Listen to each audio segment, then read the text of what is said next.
what would your advice be to her? What would it mean to be a missional person going into that law firm with 100 people? She doesn't know any of them. Like, what would your advice be to her?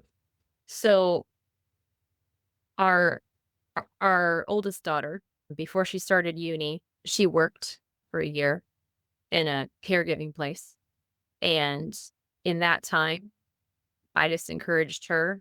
I said, do your work with excellence, be a learner, love people as well as you can, and trust God to bring the right people at the right time to have further conversations and get to know them. But being a light means the way that you interact with people, the way you treat the people around you in the image of God, the way that you engage in your work, it will look different than the average person because you have the spirit of God living in you. And so just ask him each day to use you no matter how that may be, and ask him to bring opportunities in into your path. And even I have a friend who is a psychiatrist. I was telling Christy about her, and often I will say to her, "Hey, I'm praying for you today. For every person you interact with in your medical workplace as a psychiatrist, I'm praying that they will sense the spirit of God in you. They will sense something different in you as you treat them as a person, every person made in the image of God, treat them with value and worth in the interactions about medications and treatments and whatever." And I think that we have to trust that when we are in our workplace, that the way we are engaging in our work and engaging people is going to be a witness to God. People are going to ask questions.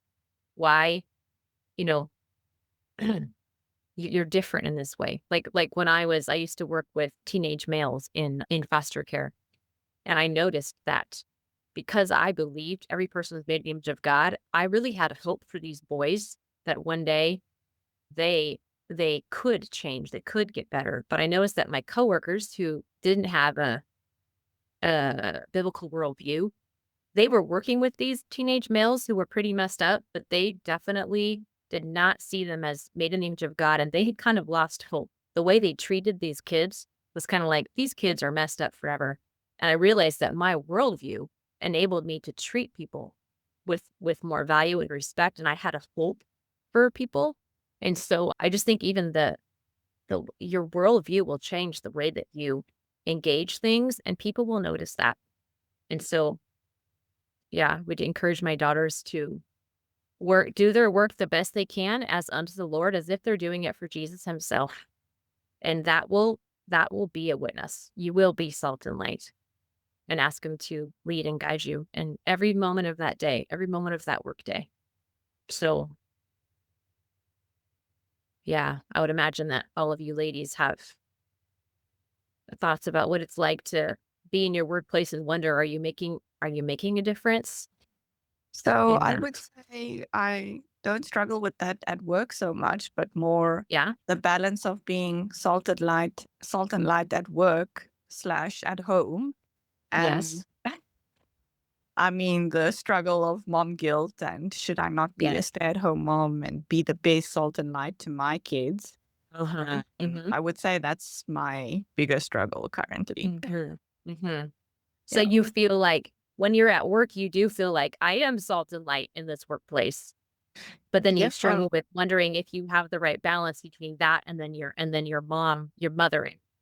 yeah, I mean, I am very blessed to have very flexible work. So it's not that I'm gone 24/7, but there's always that guilt of should I not be with my kids more? And I definitely feel I make a massive difference at work and in what I do there in all aspects.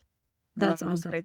it's more the Mhm. kids at home that make me feel guilty. You might pick Oh, up a recurring theme here. There's a lot of guilt. yes. Yes. Well, one of the questions that Christu had asked, he said, "Oh, what are some of the joys and challenges?" And and I wrote down a note. For me, one of the biggest challenges it is in my mothering is like it's so hard to see fruit because you're with them all the time. it's difficult, you're tired, and it's hard to actually see that there's progress being made, that your children are growing in certain areas, and you see your deficits all the time and their deficits. And I think that is one of the challenges is in other work situations, it's more easy to see some tangible results of your work. And in parenting, I feel like it's much harder. And so that is a challenge for me. And just the constant, I think the question of like, man, when these kids are grown, am I going to wish I had done this differently and spent less time doing this or more time doing this?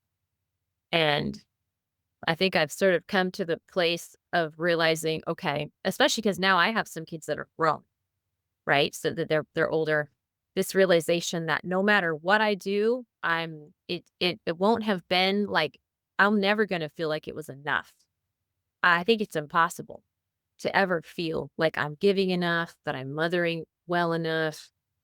And so I just think to myself, okay, if I can at least make sure my children know that I knew I wasn't enough and that they really needed God to be enough for them and that I was going to make mistakes, then that kind of helps me just be gracious with myself. Like, because I don't think we'll ever get to a place with mothering ever, ever, where we feel like we're doing a good enough job because we're so human. And that's the hardest thing about parenting. I wish it was different in that respect. But so yeah, I think mom guilt is I think pretty much every parent, well, mothers particularly struggle with mom guilt. And I know from my friends that like I only work part-time, but for my friends that work more full-time or part-time, they're constantly battling that and needing to really pray through that. Like, give me your perspective, God, on this. Do you want me to be feeling this way right now? If this isn't from you, then help me to see that this feeling of guilt or condemnation, it is not from you. So I'm going to say no to it. Or maybe he does want you to change a slight thing. That would be helpful. But I often just pray and I go, if these feelings aren't from you, please help me to know that. Give me your perspective instead on myself as a parent and as a mother. So yeah. And I think sometimes just apologizing to your kids is amazing. Like, guys, I'm sorry I didn't whatever, or I wish I was doing this a little better, but I'm a work in progress. So, and then they realize, oh, my mom also is like even last night, my teenage daughters were asking me questions and it was like 10:30.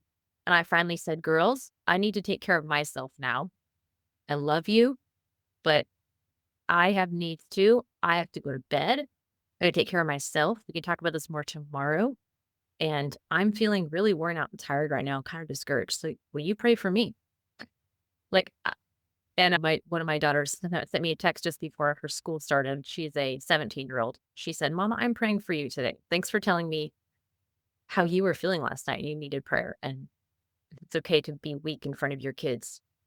And at times, not too much, but so yeah. That's so nice to hear that. So today our 2-year-old actually said, I need to go to work now. And I was just like, or what did she say, Krista? Something about, no, I'm busy working now, or something along those lines. And I was like, oh, clearly she must be hearing who else would she get this from. I felt terrible. Our children definitely make us like one time my son, he was 4 or 5 years old, and he said, Mama, why do you like hurrying so much? Why do you like to hurry? And I was like, oh no, like my child thinks that hurrying is my favorite thing to do. Like, this is terrible. That's or sometimes our kids would pretend they were having a meeting in our living room. Let's play meeting. And I was like, oh no, these children have been in too many meetings. We're stealing their childhood because of meeting. I know. That is cute. I know. I know. I think there are times when our children say things and it's really neat because we can see, oh, okay, I need to kind of adjust that, like I realized, oh, I am hurrying my children all the time. They think that I think it's a good thing to hurry. like, oh, because I'd be like, hurry up, get in the car, get your shoes on, hurry. Oh, so they do show us things. And I think the trick is to say, God, help me to be gracious and kind to myself as I'm a mother, and help me to see myself as you see me, and not the enemy make us feel condemned. He is at war with our hearts. He wants us to be discouraged. So, yeah, that's good.